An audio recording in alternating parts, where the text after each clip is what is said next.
Before I complain, let me just preface this by saying, in no way am I trying to say that the NHS is bad. I'm just talking about the previous two experiences I've had that to me perceived as very similar, and it was very frustrating to handle. We have a family friend and their nephew did something to their leg. All of a sudden they just couldn't move it. So of course we're going to be all shocked and take them to the emergency room. It was the weekend, and usually I work on the weekends, and I just made some kind of excuse saying, oh, I'll translate for you. Instead of going to a hospital that's nearby us, we go to another emergency room hospital that is quite reputable and we've had good experiences there before. We see that there is absolutely no one in the emergency room. Now, I am aware that that doesn't always mean that it's a quiet night. As we try and go through the entrance of the emergency room, right, it's only me, this family friend and their nephew, and we're trying to explain to her why we're here, because she made it look like, why are you here? Why are there people here? You can't do this, you can't do that. It was that kind of vibe I was going to get. We enter eventually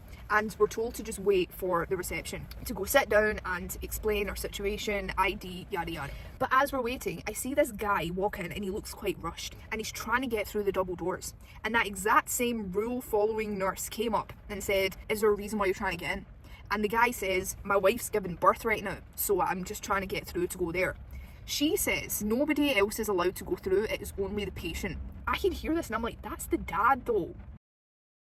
Because when we were trying to enter the room, she kept asking who I was, and I'm like, she can't speak thorough English, so that's why I'm here to just translate to help out. And she just looked like that was so not allowed. When, oh my god, there is no one here, and this guy can't even go through to go and sit next to his wife who is in labour because there's only one person. Like, bro! So eventually her name is called and we ask, am I able to come in so I can translate? And they said, yeah, absolutely fine. As she's asking questions, I ask the family friend and I answer like I'm there for. And then she goes, okay, guys, go through to this room now and you'll be called and blah blah blah. And I said, is it alright if I go in as well, or do I need to wait outside? Because that nurse is clearly not wanting me to be with these guys. And even this nurse looked at me and was like, yeah. So I said, thank you. You guys go in, I'll tell my mum. So I go out and I'm going to find my mum. And I'm going to explain to her, here, this is the situation, blah, blah, blah. And I'm just debriefing on what's going on. And this nurse is looking at us through the glass doors, looking quite, they shouldn't be here. Then she goes around and she says, I don't mean to be a pest, but is it okay if you guys just wait outside? It's pouring rain outside. We're outside for like an hour. And then eventually we're given a call by our family friend that, oh, I need to be this help. So I head in. And thank you, Jesus, there is another dude at the door and I'm explaining what's going on. I'm like, hi, I'm here with a family friend. I just, they're past those doors and I'm just here to translate for them. And he's like, yeah, all right. Where was that other nurse? Literally, as soon as that left, everything just went calm and fine. So that happened, right, in the span of a week. Then, the next night, this is more so a thing that kind of pissed me off emotionally. So, it's this family friend again, right? Maybe they're to blame for all this. They had to do a checkup, make sure that everything's okay. So I'm there for moral support, but also because the person they originally were meant to go with couldn't go. So we wait and we see this one person that's checking us in. Explain everything and she says, go to the x-ray area and then they'll give you a piece of paper, just come back and we'll look at it together. Fine, done. So we head to the x-ray area. We're waiting for quite a long time. And then their name gets called. During the time I'm still waiting, I'm sipping on my coffee, and my name gets called. And I'm like, why is my name getting called? And they said, oh, can you just go in? So-and-so really needs you there. So I go in and I'm like, hi, what's going on? And he looks so upset. And they said that they need to do some injections just to like double check stuff. Because otherwise they're fine, they just need to double check. However, this family friend of mine is very afraid of needles. I was trying to explain to them that's what the situation is.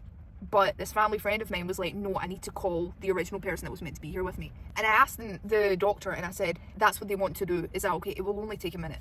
And she said, well, there's a bunch of people outside that are still waiting, so I'd appreciate if this hurried along faster. And that's the start of when it really pissed me off. This is something that is extremely sensitive to this patient.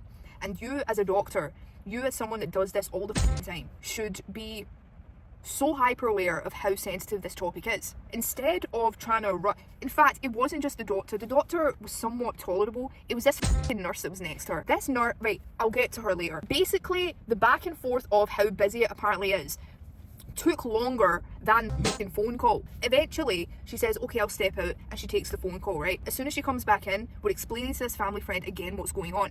And I don't know, because they're so like sensitive to this, I guess they weren't really honing in what was really going on, and they heard like from previous experiences and life that whatever checkup they had to do, the style of it happened to someone else, something bad happens, yada yada. So that's what they were worried about. The doctor was like looking at me like, what are you talking about? But then literally by the end of this appointment, that's when she decides, yeah, there are no risks at all. Couldn't you said that right at the beginning when this person was so upset? During all this, the nurse who brought me in, instead of allowing me to hold my family friend's hand because of how scared they are, she tells me, no, you have to stand in the changing room and wait there.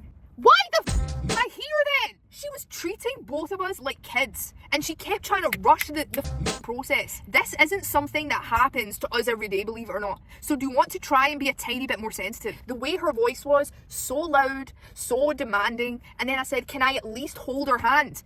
And it was the doctor that had to say, okay, do it. So as I'm holding her hand, obviously, like, whatever happened, happened. And then it was time to change. The family friend is in tears, and I'm trying to calm her down. But all the doctor and the nurse would say is, you can't change her, you have to go to the changing room. You can't change her, you have to go to the changing room. I'm like, say, can you give us a minute? So as I'm trying to be calming and trying to de-escalate things, you can feel the rush. We're leaving. We're going. The most emotive thing they ever did that day was leave the room so we could take a phone call and close the door for us when she was going to get changed. That's all they did. This doesn't sound as deep as it is, right? But that's only because I'm not specifying what everything is. No matter who this family friend went with, I think the same situation would have happened. We're on our way out, and I even said to her, I was like, let's just leave. We can do this privately. Because, again, I'm not trying to blame the NHS. It was just such a hard day for them, and the last thing you need is someone to rush you through a process that you have just got sensitive information for. I know there's others waiting, I know that, but they have the ability to wait. You said they were waiting. What's 1 minute more? We had to wait 2 hours already. What's a minute more? Even as a teenager, when I would go to the GP, right, the same guy, this guy, by the way, every single appointment I had with this guy was the same. Oh, it's nothing. And then one time I banged my head against a door hinge, right? No fault of mine whatsoever. It was my relatives, and I could feel, genuinely, I could feel a curve on my head. I let it go for like 2 months, and I thought to myself, nah man, I'm getting too much like things happening here. So I go to check on it, and the guy goes, everyone's skull is shaped differently. And he was like, just drink more water, have paracetamol. In hell, I avoid the GP as much as I can. No wonder I am up. I hope New York has a better lifestyle than I do, medical wise.